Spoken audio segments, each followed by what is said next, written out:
Bonjour tout le monde, bienvenue à ce tutoriel de zombies pour débutants. Pour commencer, vous devez nettoyer votre surface de peau ou celle de votre cobaye avec un bon nettoyant et aussi un bon hydratant. Maintenant l'heure du maquillage. Alors sortez le latex liquide et une éponge. Grâce à l'éponge, venez appliquer le latex à la zone désirée, une première couche. Il est conseillé de mettre 3 couches de latex, puisqu'une simple couche est trop faible pour pouvoir faire vos cicatrices. Une fois détachée de la peau, elle va trop être fragile. Alors veuillez en mettre minimum 3, et si vous en désirez en mettre plus, ça égale tout simplement plus de solidité.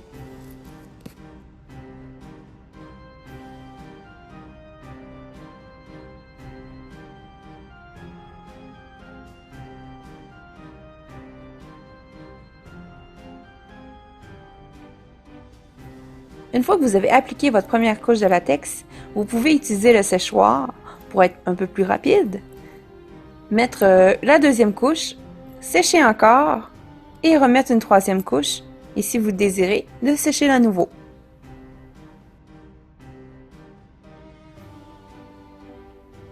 Par contre, faites attention de ne pas brûler votre cobaye ou même vous. Moi, le mien est en plastique, alors je ne peux le brûler, mais gardez une certaine distance. Pour ceux et celles désirant cacher les sourcils, c'est possible. Utilisez de la colle prite, comme ça c'est lavable et non toxique pour votre peau. Et ensuite, vous pouvez appliquer le latex sans aucune épilation.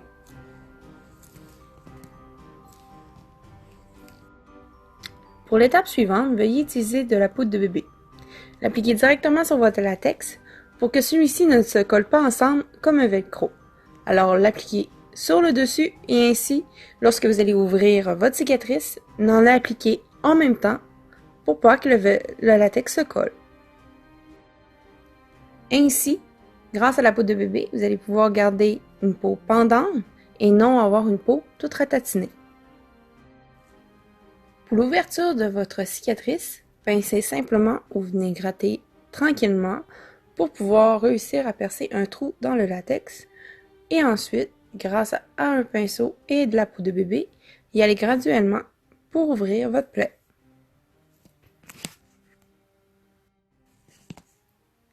Bien sûr, lorsque vous ouvrez votre plaie, laissez une distance collée à votre peau.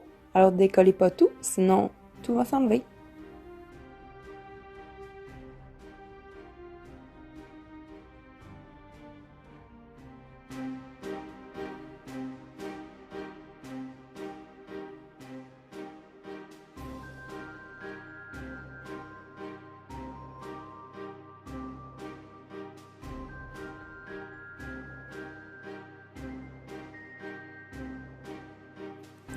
Pour cette étape, c'est l'heure maintenant de uniformiser le tout. Alors sortez soit une crème de couleur ou tout simplement un fond de teint liquide et l'appliquer directement à l'ampleur de la surface du visage, y compris le latex.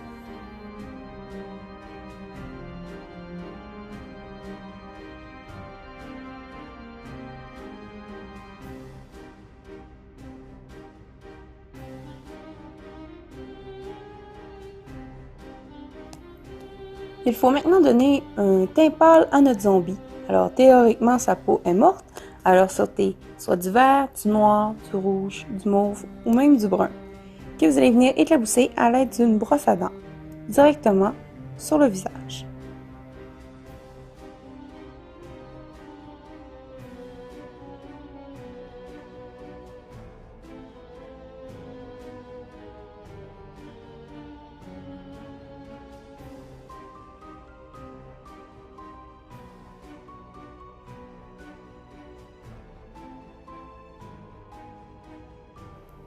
Une fois que les éclaboussures sont faites partout dans le visage, les couleurs vont être trop éclatantes. Alors, séchez-les à l'aide du séchoir pour enlever l'excédent d'eau et ensuite appliquez un fond de teint en poudre avec toutes sortes de nuances sans perdre les éclats. Alors, ça va donner vraiment l'illusion d'une peau morte.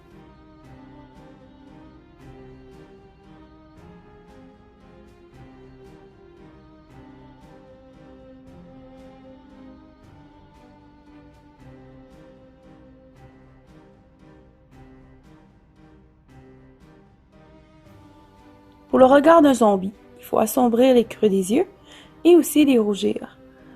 Alors commencez par une teinte de bourgogne et de violet pour ensuite foncir les creux à l'aide d'un gris charbon ou de noir.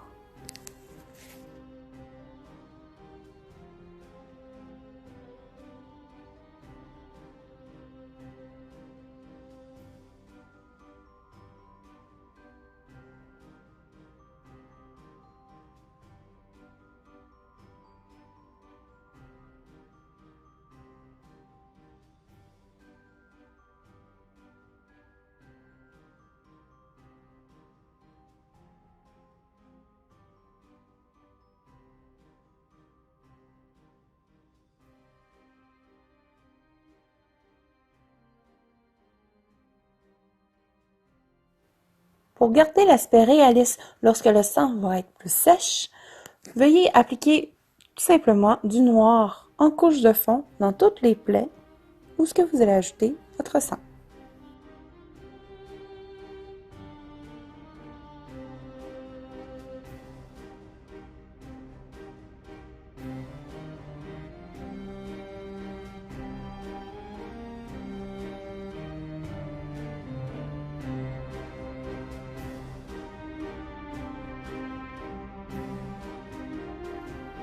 Pour cette dernière étape salissante, alors il est temps de mettre du sang.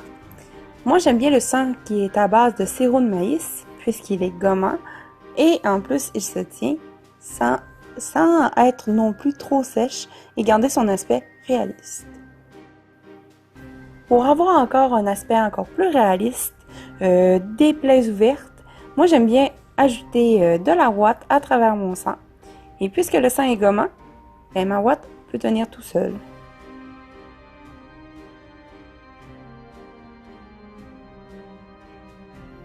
N'ayez pas peur de mettre de la ouate à l'intérieur de vos plaies pour les surélever de votre peau. Cela va donner un aspect bien plus réaliste et en plus donner l'impression que c'est enflé et fraîchement fait.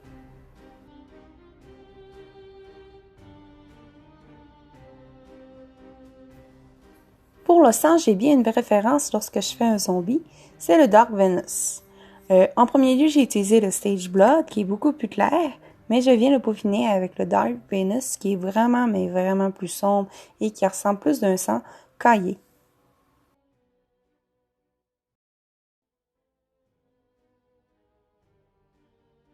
Cette différence, je vais vous la montrer directement avec une photo à la fin de la vidéo. Comme ça, vous allez pouvoir comparer entre le Sage Blood et le Dark Venus.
J'espère que cette vidéo vous aura aidé dans votre transformation de zombie. Alors, gênez-vous pas de me laisser des questions et je vous répondrai de sitôt. Sinon, suivez-moi via justement ma chaîne YouTube Vanessa ou tout simplement me suivre sur ma page Facebook Vanessa Fortin, artiste multi-art.